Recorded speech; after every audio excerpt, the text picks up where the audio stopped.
Guys, कैसे हैं आप लोग? I hope you all are doing well. तो हम दिसंबर 2024 का केमिस्ट्री का BCHCT 137 का पेपर सोल्व कर रहे थे। तो चलिए इसका थर्ड और फोर्थ क्वेश्चन देखते हैं।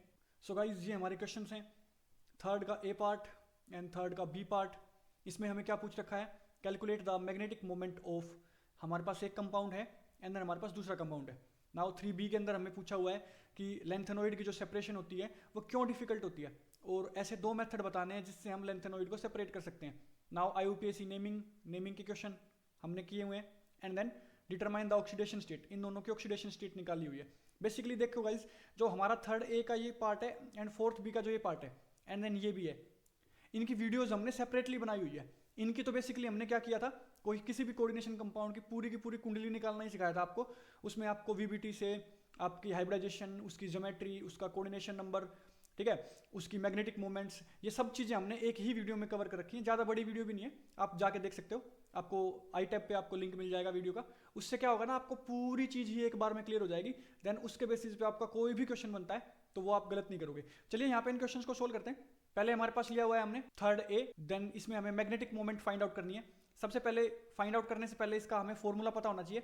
मैग्नेटिक मोमेंट, इसको हम म्यू से डिनोट करते हैं, इसको न्यू बोलते हैं। नाउ ये क्या होता है हमारा, √n इंटू n+2। इसको मेजर किया जाता है बोर मैग्नेटोन में। इसमें मेजर किया जाता है guys bore magneton. Now guys, यहाँ पे जो ये n है, ये क्या है? यहाँ पे जो n है हमारा, n क्या होता है? Number of unpaired electrons.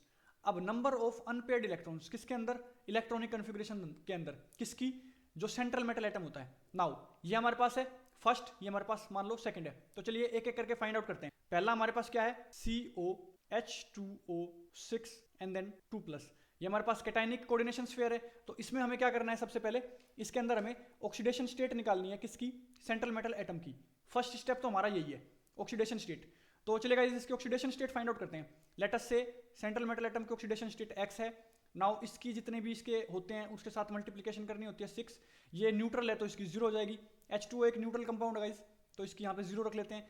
Equals to हमें किसकी रखनी होती है? ये जो चार्ज होता है ऊपर, तो ये हमने यहाँ पे रख लिया। Now X is equal to कितना आ गया? +2। तो ऑक्सीडेशन स्टेट ऑफ कोबाल्ट कितनी आ गई? कोबाल्ट की ऑक्सीडेशन स्टेट आ गई +2। मतलब कोबाल्ट ने 2 इलेक्ट्रॉन क्या किए हुए हैं? लूज किए हुए हैं। नाउ सेकंड स्टेप में हम यहाँ पे क्या करेंगे? सेकंड स्टेप के अंदर हम यहाँ पे चेक करेंगे कि इसका एटॉमिक नंबर कितना था कोबाल्ट का। एटॉमिक नंबर जो है कोबाल्ट का, एटॉमिक नंबर कितना होता है कोबाल्ट का? एटॉमिक नंबर 27 होता है गाइस। कितना होता है कोबाल्ट का एटॉमिक नंबर? 27। मतलब इसके अंदर 27 इलेक्ट्रॉन्स हैं। तो चलिए इसकी इलेक्ट्रॉनिक कॉन्फ़िगरेशन लिखते हैं। Electronic configuration. So electronic configuration के अंदर हम क्या करते हैं? इलेक्ट्रॉन्स को डिवाइड करते हैं शेल्स के अंदर। तो यहाँ पे हम बेसिकली क्या करेंगे? 1s2 2s2 2p6 3s2 3p6 and then यहाँ पे आप काउंट करेंगे कितने इलेक्ट्रॉन्स आपने फिल कर लिए। टोटल कितने करने हैं? 27 करने हैं गाइस। यहाँ पे देखो आपने कितने कर लिए, 2 4 6 10 एंड 8 18 18। तो यहाँ तक की जो कॉन्फ़िगरेशन होती है उसको हम लिख देते हैं आर्गन की। आर्गन क्या होती है? एक नोबल गैस होती है। तो यहाँ तक की कॉन्फ़िगरेशन जो होती है वो नोबल गैस कॉन्फ़िगरेशन होती है गाइस। कितनी होती है? Noble gas configuration. तो कितने इलेक्ट्रॉन्स यहाँ तक फिल हो चुके हैं? 18 फिल हो चुके हैं आर्गन तक। तो आगे फिर फिल करते हैं। 3p के बाद क्या फिल होता है?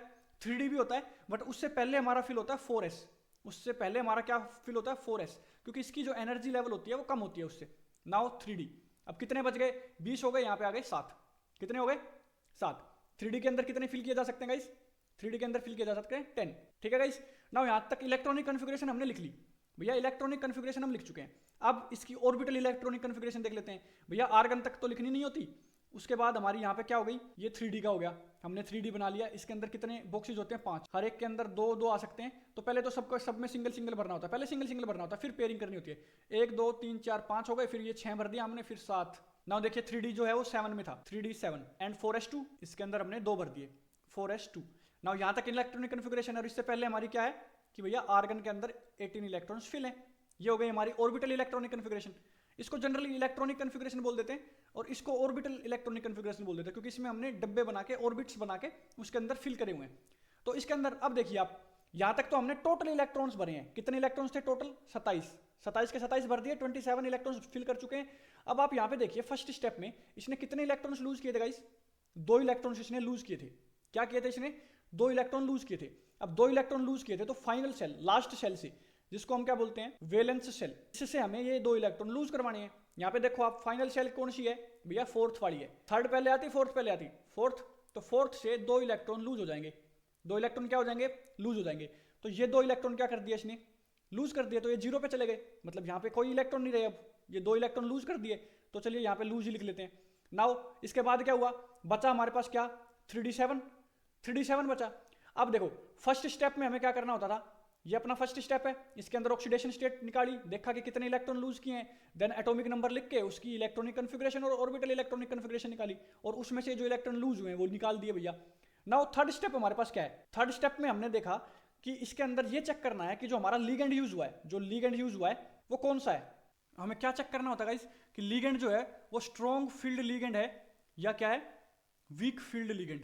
स्ट्रॉन्ग फील्ड लीगेंड बेसिकली क्या होते हैं, स्ट्रॉन्ग फील्ड लीगेंड जो ये इलेक्ट्रॉन्स है यहाँ पे, ये जो इलेक्ट्रॉन्स यहाँ पे भरे हुए हैं, अब देखिए यहाँ पे ये सिंगल है, ये सिंगल है, ये सिंगल है, 3 इलेक्ट्रॉन सिंगल है, तो इनको क्या बोलते हैं, अनपेयर्ड इलेक्ट्रॉन्स। इनको क्या बोलते हैं, अनपेयर्ड इलेक्ट्रॉन्स। इनको क्या कर देते हैं, पेयर्ड कर देते हैं, इनको क्या कर देते हैं, पेयर्ड। कौन, स्ट्रॉन्ग फील्ड लिगेंड्स। तो जो स्ट्रॉन्ग फील्ड लिगेंड्स होते हैं वो क्या करते हैं, इलेक्ट्रॉन्स को पेयर करते हैं और लो स्पिन कॉम्प्लेक्सेस फॉर्म करते हैं, लो स्पिन कॉम्प्लेक्सेस फॉर्म करते हैं। लो स्पिन कॉम्प्लेक्सेस बेसिकली क्या होते हैं, ज्यादा स्टेबल नेचर के होते हैं। क्या होते हैं, ज्यादा स्टेबल होते हैं। तो स्ट्रॉन्ग फील्ड लिगेंड्स इन इलेक्ट्रॉन्स को पेयर कर देंगे, मतलब ये यहां चला जाएगा, ये एक वाला जो एक इलेक्ट्रॉन है ना, ये पेयर होकर यहां चला जाएगा, तो पेयर कर देंगे इनको, जितने हो सकते हैं बेसिकली उनको ही पेयर करते हैं। वीक फील्ड लिगेंड्स क्या करते हैं, इनकी पेयरिंग नहीं कर पाते, पेयरिंग नहीं कर पाते, तो कौन से कॉम्प्लेक्सेस बनते हैं, यहां पे बनते हैं हाई स्पिन कॉम्प्लेक्सेस। क्या बनते हैं गाइस, हाई स्पिन कॉम्प्लेक्सेस। अब जो हाई स्पिन कॉम्प्लेक्सेस होते हैं ये जो होते हैं स्टेबल कम होते हैं इनसे, लो स्पिन कॉम्प्लेक्सेस से हाई स्पिन कॉम्प्लेक्सेस स्टेबल नहीं होते, ज्यादा स्टेबल नहीं हो पाते। तो यहाँ पे देखते हैं हम, हमें चेक करना है कि ये लिगेंड कौन सा है। अब ये आपको याद होना चाहिए गाइस, इसको आपको बेसिकली ना याद ही रखना पड़ता है। तो यहाँ पे हमारे पास यूज हुआ है H2O। क्या यूज हुआ है आप देख सकते हो, यहाँ पे अगर आप देखो तो क्या यूज हो रखा है, H2O एक लिगेंड की तरह यूज हो रखा है, कोऑर्डिनेशन नंबर 6 है। तो ये जो H2O है ये एक वीक फील्ड लिगेंड है गाइस। क्या है, वीक फील्ड लिगेंड्स, तो ये पेयरिंग नहीं करेगा। तो चलिए यहाँ पे देखते हैं।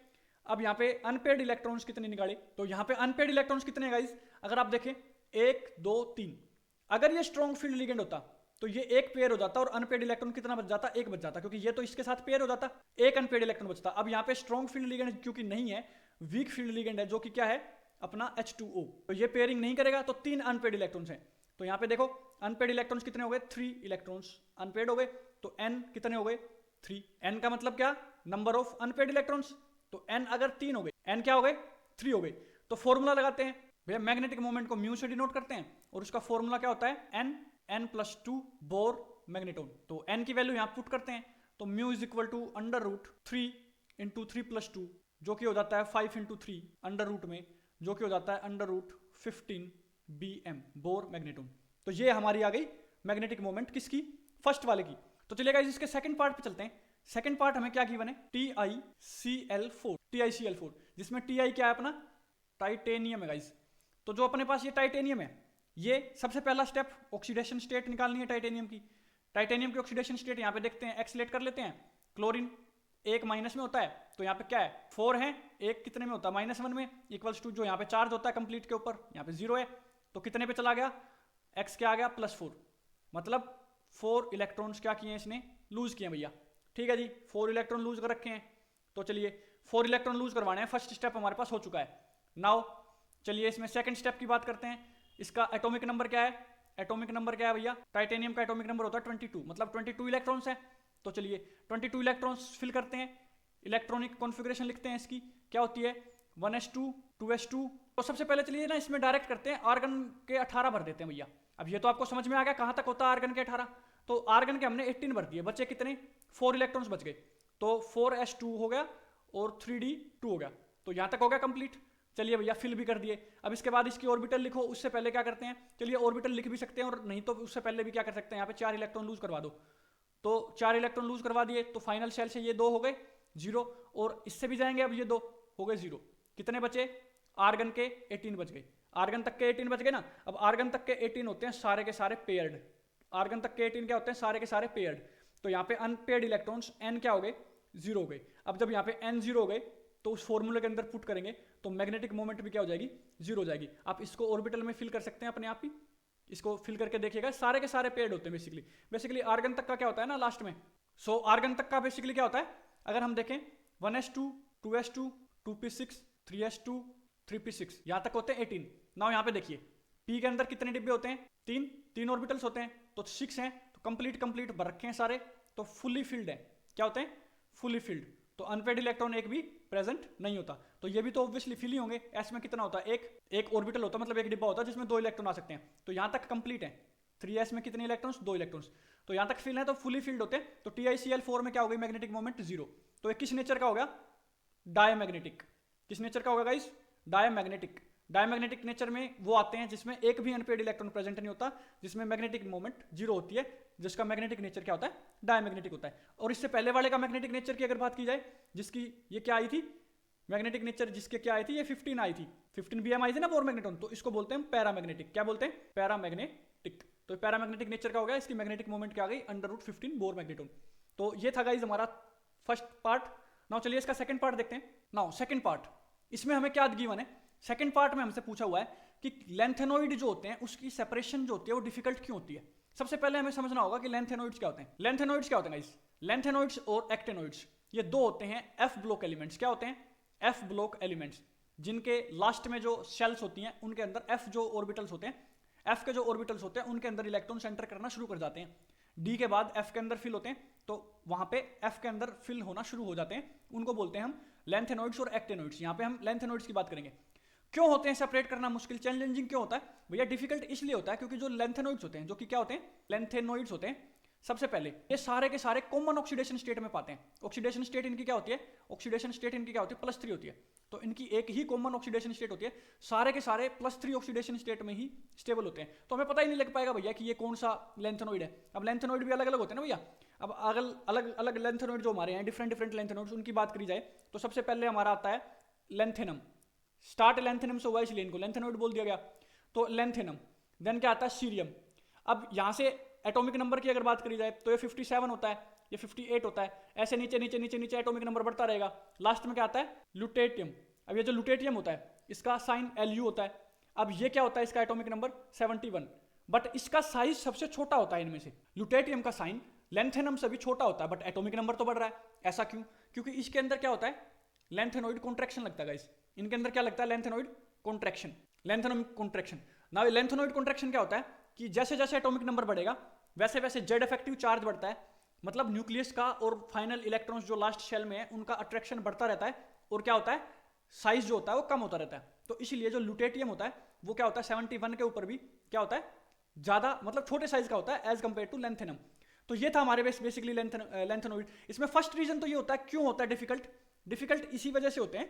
क्यों, क्योंकि separation of lanthanoid are challenging, the element are chemically very similar to one another, एक दूसरे से बिल्कुल सेम होते हैं, उनका एटॉमिक रेडियाई ऑलमोस्ट आइडेंटिकल होता है, ज्यादातर क्या होता है, ऑलमोस्ट आइडेंटिकल, और उनकी जो ऑक्सीडेशन स्टेट है वो मोस्टली +3 में ही कॉमन ऑक्सीडेशन स्टेट में रखते हैं, और साइज भी बेसिकली मैंने बताया तुम्हें आगे से यहाँ तक बढ़ता चला जाता, मतलब कम होता चला जाता है, बट लगभग सेम ही रहता है। अब जैसे मान लो मैं ये कह दूं कि भैया ये है एक, एंड देन ये है, एंड देन ये है, एंड देन ये है, एंड देन ये। अब देखो यहाँ से लेके यहाँ तक साइज जो है वो कम होता जा रहा है, ये तो चलो बड़ा बन गया, यहां से यहां तक जो है वो साइज कम होता जा रहा है, बट लगभग सेम है, लगभग क्या है, सेम है। तो इसी वजह से इनका जो होता है सिमिलर साइज होता है, और सिमिलर इनकी केमिकल प्रॉपर्टीज होती हैं, बेसिकली मोस्टली जो होती हैं सिमिलर होती हैं। तो इस वजह से इनको सेपरेट कर पाना जो है वो पॉसिबल नहीं होता, मतलब यार डिफिकल्ट होता है। देखो पॉसिबल तो होता है बट बहुत ज्यादा डिफिकल्ट हो जाता है, तो उसके अलग मेथड्स होते हैं। नाउ इसके 2 मेथड्स जो लिख रखे हैं हमने सेपरेशन के, और कंप्लीटली इनमें भी सेपरेट नहीं हो पाता है। तो 2 मेथड्स होते हैं, पहला होता है ion exchange chromatography, and then दूसरा होता है सोलवेंट एक्सट्रैक्शन मेथड। नाउ इसके अंदर क्या है, फर्स्ट देखते हैं आयन एक्सचेंज क्रोमेटोग्राफी। इसके अंदर क्या होता है, बेसिकली आयन एक्सचेंज क्रोमेटोग्राफी के अंदर क्या होता है, आयन एक्सचेंज क्रोमेटोग्राफी के अंदर क्या होता है, इसमें ना भैया एक आयन एक्सचेंजर लगा होता है। क्या लगा होता है, आयन एक्सचेंजर, जो आयन्स को एक्सचेंज कर देगा। बेसिकली हम उसके अंदर क्या डालेंगे, लेंथेनॉइड्स में जो 3+ में होते हैं वो डालेंगे हम, तो वो एक्सचेंज कर देगा, मतलब लेंथेनॉइड्स जो होते हैं उनसे बॉन्ड बना लेंगे, ठीक है जी। उसके बाद हमें एक बफर सॉल्यूशन डालना होता है जिसके साथ वो बाहर आ जाते हैं और सेपरेट हो जाते हैं। चलिए इसको एक अच्छे से समझते हैं। इसको समझे तो जैसे मान लो ये है हमारे पास, इसके अंदर हमने यहाँ पे क्या डाल दिया, आयन एक्सचेंजर रेजिन डाल दिया, मतलब आयन एक्सचेंजर डाल दिया, आयन एक्सचेंजर रेजिन, ठीक है जी, आयन एक्सचेंजर डाल दिया। अब ये पॉजिटिव भी नेचर का हो सकता है, नेगेटिव नेचर का भी हो सकता है, बट यहाँ पे लेंथेनॉइड जो है, लेंथेनॉइड क्या है, मेटल होते हैं, तो मतलब +3 ऑक्सीडेशन स्टेट में करेंगे। तो इनको जब एक्सचेंज करेंगे, तो ये किस नेचर के होने चाहिए, नेगेटिव नेचर के, ठीक है जी। इनका खुद का चार्ज क्या होगा, नेगेटिव नेचर, बट एक्सचेंज किसको करेंगे, पॉजिटिव वालों को, तो इनको कैटायन एक्सचेंजर बोल देते हैं। क्या बोल देते हैं? Cation exchanger. देखो ध्यान से देखो, इनके ऊपर खुद के ऊपर नेगेटिव चार्ज है, बट बोलेंगे क्या? कैटायन एक्सचेंजर, क्योंकि एक्सचेंज क्या करेंगे? कैटायन को एक्सचेंज करेंगे। तो चलिए गाइस, इसको अगर अच्छे से समझा जाए, इसको और बेटर फॉर्म में समझा जाए, तो इसमें बेसिकली क्या हो सकते हैं, इसके अंदर बेसिकली क्या क्या पार्ट पाए जाते हैं?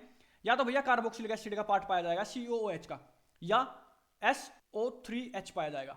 ठीक है जी, ये बेसिकली पाए जाते हैं। अब देखो ये भी क्या होता है, अगर H एक लूज कर दिया तो ये माइनस हो जाएगा, यहाँ पे एक H लूज कर दिया तो ये क्या हो जाएगा? माइनस हो जाएगा। तो SO3 इसमें से H लूज कर दिया तो माइनस हो गया, तो खुद के ऊपर क्या चार्ज है? माइनस। और एक H प्लस को किससे चेंज कर देगा? लैंथेनोइड से चेंज कर देगा। तो क्या चेंज किया? एक्सचेंज क्या किया? कैटायन एक्सचेंज किया ना, तो इसलिए इसको बोल देते हैं कैटायन एक्सचेंजर। तो इसके अंदर हम रखते हैं कैटायन एक्सचेंजर रेजिन। ऊपर से क्या डालते हैं? यहाँ पे क्या डाला? लैंथेनोइड सॉल्यूशन, जिसके अंदर बहुत सारे लैंथेनोइड मिक्सअप होते हैं, मिक्सचर ऑफ लैंथेनोइड डाल दिया इसके अंदर। तो मिक्सचर ऑफ लैंथेनोइड डालने के बाद क्या किया? लैंथेनोइड ने इस रेजिन से H प्लस को निकाल के और खुद ऐड हो गए, मतलब इस रेजिन ने, कैटायन एक्सचेंजर ने कैटायन को एक्सचेंज कर लिया। तो चलिए उसकी एक बार रिएक्शन देखें अगर हम, तो मान लो H के साथ क्या जुड़ा हुआ था? रेजिन जुड़ा हुआ था भैया, ये SO3H था, H के साथ रेजिन जुड़ा हुआ था। ठीक है जी, इसके साथ क्या आया? हमने लैंथेनम डाला, तो लैंथेनोइड लिख लेते हैं हम La से, La से लैंथेनोइड लिख देते हैं। यहाँ पे कोई एक नहीं है, तो चलो इसको हम ना मेटल लिख देते हैं, ऐसे लिख देते हैं M+3। ठीक है जी, अब इसके साथ क्या होगा? ये रिएक्ट करेगा और क्या बना लेगा?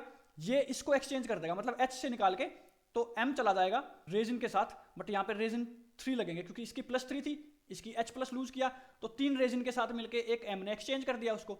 नाउ साथ में क्या बना? 3H प्लस बन गया। ठीक है जी, अब यहाँ तक तो हम पहुंच गए, यहाँ तक तो हम पहुंच गए। अब इसके अंदर क्या हुआ? ये मिक्सचर पड़ा हुआ है, 3H प्लस पड़े हुए हैं, और ये मिक्सचर पड़ा हुआ है किसका? लैंथेनोइड्स का रेजिन के साथ। अब यहाँ पे एक बात देखने की गाइस, जो थोड़े से भी छोटे साइज के होंगे ना, जो थोड़े से भी, देखो साइज लगभग लगभग सबका सेम ही रहता है, बट जो थोड़ा सा भी छोटा साइज होगा ना, वो ये बॉन्ड जो होगा वो स्ट्रांगली बना लेगा। क्या बना लेगा? स्ट्रांगली, क्योंकि जितना छोटा साइज होता है उतनी जो बॉन्ड लेंथ होती है वो क्या हो जाती है? कम हो जाती है। तो ये अगर स्ट्रांगली बॉन्ड बना रहा है, तो जब रेजिन बाहर निकलेगा तो सबसे पहले कौन निकलेगा? जो सबसे अच्छे से उसके साथ जुड़ा हुआ है, जिसकी मोबिलिटी अच्छी है, मतलब जो ज्यादा अच्छे से मूव कर सकता है। तो जो छोटे साइज के होते हैं वो पहले बाहर आ जाते हैं, यहां से पहले बाहर आ जाएंगे। अब ठीक है जी, अब इसके बाद क्या किया हमने? यहां तक तो देखो हो गया। इसके बाद हमने इसके अंदर एक ऐड करते हैं, हम इसके अंदर क्या ऐड करते हैं? Buffer solution. क्या ऐड करते हैं? Buffer solution of citric acid. क्या ऐड करते हैं? Buffer solution of citric acid. ठीक है जी, ऐड कर दिया। अब यहाँ पे हमने सबसे पहले क्या किया था भैया? इसके अंदर रेजिन पड़ा हुआ था, क्या पड़ा हुआ था?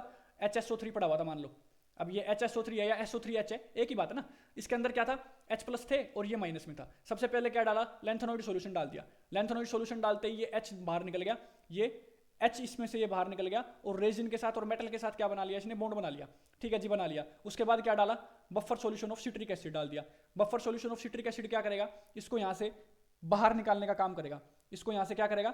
बाहर निकालने का काम करेगा। ठीक है जी, अब बाहर निकालने का काम करेगा मतलब इसकी रिएक्शन अगर हम लिखें तो मेटल के साथ जो रेजिन जुड़ा हुआ था 3 में ना, उसके साथ 3H सिट्रिक एसिड जोड़ दिया, वो डाल दिया ना। जो सिट्रिक एसिड डाला हमने वो क्या बना लेगा? 3H रेजिन दोबारा से बना लेगा, एंड देन मेटल सिट्रेट बना के बाहर निकाल देगा। मेटल सिट्रेट बना के बाहर निकाल देगा, और ये उतना ही बढ़िया बनेगा, उतना ही बेस्ट बनेगा और उतना ही जल्दी बनेगा जितना साइज में छोटा होगा। ठीक है जी, तो ये बना के क्या निकाल देगा? बाहर निकाल देगा। यहां से क्या निकाल देगा? बाहर निकाल देगा, तो इसमें इकट्ठा हो जाएगा वो। ठीक है जी, तो ये थी हमारी basically ion exchange chromatography. Now ion exchange chromatography में जितना साइज जो होगा वो छोटा होगा, उतना ही वो बाहर आ जाएगा, जल्दी आ जाएगा, तो एक्सचेंज हो जाएगा ना। फिर उससे बड़ा साइज बाहर आएगा, फिर उससे बड़ा साइज बाहर आएगा, फिर उससे बड़ा साइज। तो सबसे पहले कौन सा साइज आएगा, मतलब सबसे पहले कौन सा आएगा? सबसे पहले अगर बात करें तो Lu बाहर आता अपना, लुटेटियम। अभी हमने बात करी थी कि इसका एटॉमिक नंबर तो बड़ा होता है, ज्यादा होता है 71, बट इसका साइज क्या होता है? छोटा। क्यों साइज छोटा हो जाता है इसका? लैंथेनोइड कॉन्ट्रैक्शन की वजह से। लैंथेनोइड कॉन्ट्रैक्शन की वजह से इसका साइज क्या हो जाता है? छोटा हो जाता है। तो ये था गाइस बेसिकली हमारा आयन एक्सचेंज क्रोमेटोग्राफी। इसको अच्छे से आप एक्सप्लेन कर सकते हो, लिख सकते हो, ये दोनों रिएक्शन लिख के आ सकते हो। अगर मान लो हमारे पास ये क्वेश्चन बन रहा है पूरा का पूरा, इसके अंदर आपको लिखना हो, 5 नंबर का क्वेश्चन आया हुआ है, तो सबसे पहले तो क्यों डिफिकल्ट होता है उसको भी आप 2-3 पॉइंट में एक्सप्लेन कर सकते हो, वरना ये ऐसे डेफिनेशन फॉर्म में, पैराग्राफिकल फॉर्म में भी लिख सकते हो। ये 3-4 लाइनें एक साथ लिखी हुई है ना, इसको आप पॉइंट्स में भी डाल सकते हो। ठीक है जी, उसके बाद हमने मेथड्स लिख दिए, पहले इनको थोड़ा थोड़ा एक्सप्लेन किया, देन उसके बाद आयन एक्सचेंज क्रोमेटोग्राफी लिख के और उसको पूरा एक्सप्लेन कर दिया, जिस बेसिस पे हमने यहाँ पे किया हुआ है। ठीक है जी, उसके बाद दूसरा जो पार्ट है हमारे पास, दूसरा जो होता है उसको हम बोलते हैं सोलवेंट। नाउ इसका जो सेकंड मेथड हमें पढ़ना था वो क्या था? Solvent extraction method. इसमें बेसिकली क्या होता है? इसमें गाइज जो 2 इमिसिबल लिक्विड हम यूज करते हैं, क्या यूज करते हैं? 2 इमिसिबल लिक्विड यूज करते हैं जो कि एक दूसरे के अंदर सोल्यूबल नहीं हो पाते, सोल्यूबल नहीं हो पाते। सोल्यूबल नहीं हो पाते मतलब क्यों नहीं हो पाते? क्योंकि उनकी डेंसिटी अलग अलग होती है। तो जैसे मान लो ये हमारे पास ले रखी है, एक सेपरेटिंग फनल ले रखी है, इसमें ऊपर हमने क्या रखा है, लो डेंसिटी वाला, और नीचे क्या है, हाई डेंसिटी वाला। अब हमने नहीं रखा, वो ऑटोमेटिकली जब हम इसमें मिक्सचर में डालेंगे तो ऊपर लो डेंसिटी वाला आ जाएगा और नीचे हाई डेंसिटी वाला आ जाएगा। तो ऊपर को हम बोल देते हैं ऑर्गेनिक फेज। क्या बोल देते हैं गाइस? Organic phase. और नीचे वाले को हम क्या बोल देते हैं? नॉर्मल अपना जो सोलवेंट होता है, सोलवेंट फेज। इसके अंदर हम बेसिकली क्या करते हैं, इसको हम एक्वस फेज भी बोल देते हैं, एक्वस फेज। तो ये बेसिकली हमारे पास दो होते हैं। अब इसके अंदर क्या करना होता है, ऊपर से हमें दो या दो से ज्यादा सोल्ट का मिक्सचर हम डालते हैं। मान लो 2 सोल्ट का मिक्सचर डाल दिया। अब वो सोल्ट के अंदर क्या थे, लैंथेनॉइड थे, लैंथेनॉइड सोल्ट का मिक्सचर डाल दिया इसके अंदर, मिक्सचर डाल दिया। अब इसको हम क्या करेंगे, शेक करेंगे। क्या करेंगे? इसको शेक करेंगे, जोर जोर से हिलाएंगे। नाउ जब इसको शेक करेंगे तो इसके अंदर क्या होता है, कुछ जो उसका पोर्शन होता है वो इसके अंदर सोल्यूबल ज्यादा हो पाता है, कुछ जो होता है वो इसके अंदर सोल्यूबल ज्यादा हो पाता है। मान लो किसी का जो इसमें इसके अंदर ना एक पार्ट आता है partition coefficient, partition coefficient. Now partition coefficient क्या होता है, ये रेशियो होती है किसी भी कंपाउंड की कंसंट्रेशन की किसी भी इमिसिबल सॉल्वेंट के अंदर। मान लो ये दो हमने इमिसिबल सॉल्वेंट रखे हैं।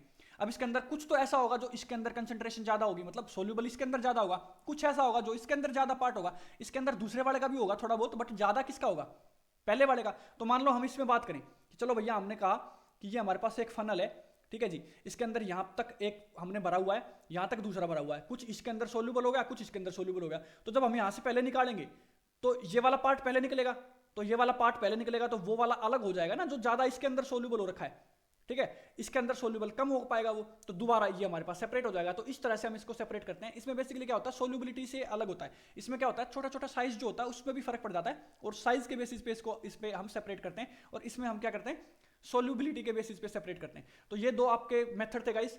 नाउ नेक्स्ट क्वेश्चन पे चलते हैं। नेक्स्ट क्वेश्चन हमारे पास है फोर्थ का ए पार्ट, इसका आईयूपीएसी नेमिंग लिखनी है। इसको भी हमने एक अच्छे से पूरी वीडियो के अंदर पूरा एक्सप्लेन किया, भैया कैटायन पहले लिखते हैं, फिर एनायन लिखते हैं, देन क्या क्या किया जाता है, वो भी आप देख सकते हो, आपको आई टैब पे वीडियो का लिंक मिल जाएगा। नाउ यहाँ पे सोल्व तो करेंगे इसको। ये सबसे पहले कि हमें इसमें चेक करना है कि भैया कैटायन की नेमिंग सबसे पहले करी जाती है और एनायन की उसके बाद। अब कैटायन चाहे कोई भी हो, कैटायन की पहले ही करी जाएगी। अब यहाँ पे हमारे पास क्या है, कैटायन हमारे पास ये लिख रखा है। नाउ कैटायन हमारे पास क्या है, के तो नहीं होगा गाइस, यहाँ पे K3 होगा, मतलब के मतलब पोटाशियम के 3 है। तो सबसे पहले हमें क्या लिखना है, कैटायन का नाम लिखना है, और कैटायन का नाम ना एज इट इज लिखा जाता है। तो पोटाशियम लिख देते हैं भैया सबसे पहले तो, ठीक है जी, आ गया पोटाशियम। उसके बाद क्या करना है, उसके बाद जो हमारे पास ये है coordination sphere, coordinate sphere basically, coordination sphere जो हमारे पास है, इसका सेंट्रल मेटल एटम जो है, इसका क्या है, सेंट्रल मेटल एटम, उसकी ऑक्सीडेशन स्टेट फाइंड आउट करते हैं सबसे पहले स्टेप में। सबसे पहले तो देखा कि भैया क्या है, सेंट्रल मेटल एटम आयरन है, ठीक है जी। ऑक्सीडेशन स्टेट निकाल लो भैया। ऑक्सीडेशन स्टेट कैसे निकाली जाती है, लेट अस से सेंट्रल मेटल एटम की एक्स मान ली, CN5, क्या गाइस, CN5 प्लस 5 इंटू 5 है तो 5 इंटू, और CN की एक की कितनी होती है, -1, एक की वैलेंसी कितनी है, -1। देन उसके बाद हमारे पास क्या आ गई, NO। नाउ हमारे पास जो NO की वैलेंसी होती है, ये बात यहाँ पे देखने की गाइस, बच्चे इस पोर्शन में कंफ्यूज हो जाते हैं। जो यहाँ पे NO होता है वो तो बेसिकली NO प्लस में रखता है, नाइट्रोसिल इसका नाम रखते हैं, नाइट्रोसिल। बट यहाँ पे जो इस केस के अंदर है, अकॉर्डिंग टू कॉम्प्लेक्स के अंदर वो चेंज हो जाता है। यहाँ पे NO जो है एक इलेक्ट्रॉन को डोनेट भी करता है, तो ये NO माइनस में एक्ट करता है, क्योंकि जो आयरन है वो +3 ऑक्सीडेशन स्टेट में ज्यादा स्टेबल होता है। तो यहाँ पे बेसिकली क्या हो जाएगा, -1 ये भी हो जाएगा, एंड इक्वल्स टू इसके ऊपर जो चार्ज है ये नहीं। अब देखो पूरा तो क्या है, न्यूट्रल है, बट हमें कोऑर्डिनेशन स्फीयर के ऊपर चार्ज देखना होता है। ये अगर +3 में जा रहा है तो इसके ऊपर ऑब्वियसली -3 होगा। जब इसको ब्रेक डाउन करेंगे तो ये दो पार्ट्स में ब्रेक डाउन होगा। नाउ चलिए इसको अगर ब्रेक डाउन करके देखें तो एक तो ये 3K+ में हो जाएगा, 3K+ में हो जाएगा, और दूसरा ये हो जाएगा हमारा FeCN5NO एंड 3-। एक तो इसमें हो रहा है और एक इस पार्ट में हो रहा है, तो ये जो चार्ज होगा वो यहाँ पे रखते हैं -3। तो यहाँ पे क्या हो जाएगा, x - 5 - 1 इक्वल्स टू -3, तो x इक्वल्स टू +3। तो +3 ऑक्सीडेशन स्टेट हमारी किसकी आ जाती है यहाँ पे, आयरन की। तो +3 ऑक्सीडेशन स्टेट हो गई। नाउ पोटाशियम तो पहले लिख चुके हैं, इसकी ऑक्सीडेशन स्टेट भी निकाल दी हमने +3, तो यहाँ पे लिख लेते हैं, चलो इसका नाम हो गया पोटाशियम और +3 ऑक्सीडेशन स्टेट हो गई। उसके बाद हमें देखना होता है कि जो लिगेंड्स होते हैं उनका नाम लिखना होता है, कोऑर्डिनेशन नंबर पहले लिखना होता है। तो इसका कोऑर्डिनेशन नंबर 5 है, इसका सिर्फ एक ही है। टोटल ओवरऑल कितने लोन पे डोनेट किए गए हैं, 6, तो यहाँ पे हम लिखेंगे 5, बट इसका लिखते हैं नाम तो साइनो लिखा जाता है, इसका लिखते हैं तो नाइट्रोसिल लिखा जाता है। C पहले आता है, N पहले आता है, तो अल्फाबेटिकली देखेंगे तो पहले इसका लिखा जाएगा। तो चलेगा, इसको लिखते हैं। अब इसका नाम क्या हो जाएगा, बेसिकली इसका नाम क्या हो जाएगा, हम सबसे पहले तो क्या लिखते हैं, पोटाशियम। कैटायन का नाम लिख दिया। अब एनायन में इसका नाम होता है, ये पूरा एनायन है, तो एनायन में सबसे पहले हम शुरू करते हैं लिगेंड से लिखना, तो पेंटा साइनो इसको साइनिडो भी लिखा जाता है कई जगह गाइस, साइनिडो, दोनों ही ठीक है, दोनों में से गलत कोई भी नहीं है। तो पोटाशियम पेंटासाइनो, क्यों मैंने साइनो पहले लिखा, एनओ भी तो लिख सकता था ना, नाइट्रोसिल भी तो लिख सकता था, बट नाइट्रोसिल क्यों नहीं लिखा, क्योंकि वो एन से स्टार्ट होता है और ये सी से, तो ये सी से होता है, मतलब सी पहले आता है या एन, सी आता है तो अल्फाबेटिकली लिखते हैं। तो पोटाशियम पेंटासाइनिडो या साइनो, चलो साइनिडो लिख देते हैं, पेंटासाइनिडो, एंड उसके बाद है नाइट्रोसिल, क्या है, नाइट्रोसिल। अब ये नाइट्रोसिल के आगे कुछ क्यों नहीं लिखा भैया, क्योंकि एक है ना, यहाँ पे लिखना ही नहीं होता, अगर एक हो तो मोनो लिखेंगे तो ठीक है, मोनो भी लिख सकते हो, बट एक के लिए नहीं लिखना होता, नाइट्रोसिल लिख देते हैं डायरेक्ट। उसके बाद हम क्या करते हैं, नाइट्रोसिल के बाद हमें सेंट्रल मेटल एटम लिखना होता है, तो यहाँ पे सेंट्रल मेटल एटम के लिए हम मान लो आयरन लिख दें, बट नहीं, यहाँ पे आयरन ना लिख के, डायरेक्ट नेम ना लिख के, अगर कोऑर्डिनेशन स्फीयर हमारा एनायन है, कोऑर्डिनेशन स्फीयर हमारा एनायन है, तो एनायन में हम क्या यूज करते हैं, लास्ट में 8 यूज करते हैं, और आयरन एक एक्सेप्शन होता है, तो इसके लिए हम आयरन 8 यूज ना करके फेरेट यूज कर देते हैं। क्या यूज कर देते हैं guys, ferrate. Potassium pentacyanido nitrosyl ferrate, हो गया काम, नहीं। लास्ट में एक चीज और रखते हैं, जो आयरन होता है, जो सेंट्रल मेटल एटम होता है, उसकी ब्रैकेट में रोमन नंबर्स में हम क्या लिखते हैं, ऑक्सीडेशन स्टेट। तो रोमन नंबर में हमने क्या लिख दी, ऑक्सीडेशन स्टेट। अब ये कंप्लीट नाम होगा potassium pentacyanido nitrosyl ferret third, इसको थर्ड ऐसे बोल देते हैं। नाउ ये हमारे पास इसका पूरा नाम हो गया फर्स्ट वाले कंपाउंड का। तो चलेगा इस सेकंड का देखते हैं, इसमें हमारे पास क्या दे रखा है। सबसे पहले इसमें कोई कैटायन नहीं है, कोई एनायन नहीं है, तो किसकी लिखें सबसे पहले, अरे न्यूट्रल ये है तो इसी की लिख देंगे यार, सिंपल है। तो ये जो हमारे पास है CO, क्या है, कोबाल्ट, ये आइडेंटिफाई हो गया भैया, ठीक है। उसके बाद इसकी ऑक्सीडेशन स्टेट निकालनी है, निकाल लो भैया। एक्स इसकी मान लेते हैं, ये क्या है, क्लोरीन -1, ये क्या है, साइनो -1, ये क्या NO2 -1, NH3 क्या होता है, न्यूट्रल, तो ये हो गया 0 इक्वल्स टू कितना charge 0, x is equal to +3, तो ऑक्सीडेशन स्टेट इसकी क्या आ गई +3। चलो जी, इसकी भी ऑक्सीडेशन स्टेट +3 आ गई। अब क्या करेंगे, डायरेक्ट इसी का नेमिंग शुरू करेंगे, क्योंकि यहाँ पे ना तो कोई कैटायन है ना कोई एनायन है, तो पहले कैटायन की लिखते हैं, बट यहाँ पे तो ये न्यूट्रल लिया तो इसी की लिख देते हैं डायरेक्ट। तो इसमें क्या होगा, सबसे पहले हम क्या लिखते हैं भैया, लिगेंड लिखना शुरू करते हैं। अब लिगेंड सबसे पहले तो लिख लेते हैं भैया, है कौन कौन से, सबसे पहले क्या लिख लेते हैं, लिगेंड लिख लेते हैं कौन कौन से। तो लिगेंड में अगर हम यहाँ पे लिखें, तो सबसे पहला हम मान लो क्लोरीन है, तो क्लोरो लिख देते हैं। क्लोरिडो भी लिखा जा सकता है, क्लोरो भी लिखा जा सकता है, कोई फर्क नहीं पड़ता, बट ज्यादातर क्लोरिडो लिखा जाता है। क्यों लिखा जाता है क्लोरिडो, क्योंकि क्लोरो जो होता है वो नॉर्मल ऑर्गेनिक कंपाउंड्स में जब नोमेनक्लेचर पढ़ते हैं ना, IUPAC में जब नेमिंग पढ़ते हैं ऑर्गेनिक कंपाउंड्स की, तो उनमें ये as a substituent chloro word use कर लेते हैं। यहाँ पे भी यूज कर लेते हैं क्लोरो, क्लोरिडो भी यूज कर लेते हैं, आपकी मर्जी, आपको जो भी यूज करना हो। तो इसमें बेसिकली क्या है, तो एक तो हमारे पास क्लोरो हो गया, और क्लोरो के कितने हैं, एक ही क्लोरो है, तो एक हमारे पास क्या हो गया, साइनो। अब साइनो भी यूज कर सकते हो, साइनिडो भी यूज कर सकते हो। एक क्या है हमारे पास, नाइट्रो, क्या है भैया, नाइट्रो, ये भी एक ही है। अब यहाँ पे आप कह दो कि भैया NO2 ये 2 दिख रहे हैं, नहीं भैया, ये NO2 पूरा एक ही ग्रुप है, एक ही कंपाउंड है। NO ब्रैकेट में होल ट्वाइस लिखा होता तो वो अलग होता, नाइट्रोसिल वगैरह, ये तो एक ही है, तो इसको बोलते हैं नाइट्रो। देन हमारे पास क्या है, NH3 में 3 है, तो इसको हम बोल देते हैं ट्राई अमीन। क्या बोल देते हैं, ट्राई अमीन। अब देखो भैया, पहले कौन सा यूज होगा और दूसरा कौन सा यूज होगा, ठीक है जी। पहले देखते हैं कौन सा यूज होगा और दूसरा देखते हैं कौन सा यूज होगा। तो यहाँ पे जो पहला है हमारे पास है, पहले हम जो नेमिंग करेंगे, तो नेमिंग में सबसे पहले जो अल्फाबेटिकली है तो A यूज किया जाएगा, ए वर्ड। अब आप यहाँ पे कहो ये तो T है भैया, नहीं T नहीं है, ये तो A है। इसका देखा जाता है, ये तो इसके आगे है ना भैया, कितने उसके यूज हो रखे हैं, समझ रहे हो ना, कितने ग्रुप है, मतलब कितने कंपाउंड है। तो यहाँ पे तो ट्राई है, ठीक है नहीं, बट इसका लिखा जाएगा। देन A सबसे पहले आता है, तो पहले नंबर पे तो ये लिखेंगे, ठीक है जी। उसके बाद C आता है, इन दोनों में से अब क्या लिखेंगे, दोनों ही क्या क्या है, एक एक है। तो भैया इसमें हम कोई भी लिख सकते हैं इनमें से।